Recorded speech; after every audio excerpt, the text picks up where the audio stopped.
Good afternoon, Jemma. Thank you very much for coming to see us at BCOMS. My first question is, what exactly is it that you do? I am a senior producer for BeIN Sport, and we're based in the Middle East, and we provide the sports programming across the Middle East, North Africa, parts of Europe, all over the place, parts of Australia and America. The Middle East, Doha, Qatar, which is where we're based, is our hub, and then we produce our programs from there, and they kind of filter out.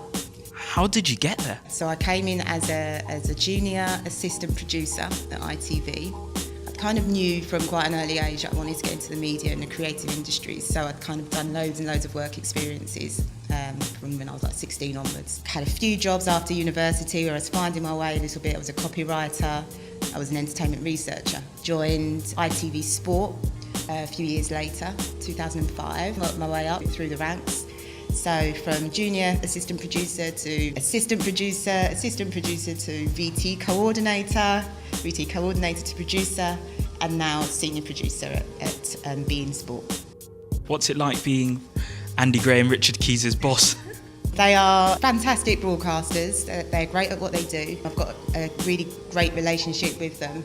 I primarily work with the guys, so the two programmes I produce are with them. I do the Premier League, our Monday night football show, which you have here for Sky, you'd see it, M&F, so we do the equivalent over there. And I also produce a English football talk show called the Keys and Gray Show, where we just speak to guests from across the football world, sports world, about kind of big stories and niche stories also that we want to bring to the audience's attention. Have you had any challenges being a black woman in the sports media industry, and if so, how have you overcome those challenges? I'd definitely say there's been some challenges, some of them external. It might be certainly when I was at ITV and travelling a lot through Europe. You're in football stadiums where they're behind the times, to say the least, so being confronted by ultras wasn't much fun. I used to pitch side a lot when I was travelling for ITV around Europe. I used to be pitch side with the cameramen behind the goal mouths and all of that, directing the shoot. There was a section, unfortunately, of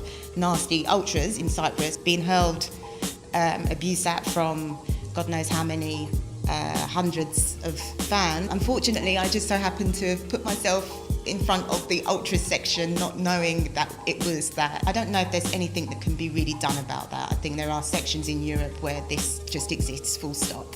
And it's just unfortunate that, you know, to have been confronted with that. Probably the only time in my life when I've been really confronted with direct hate, as it were, for no reason other than the colour of my skin.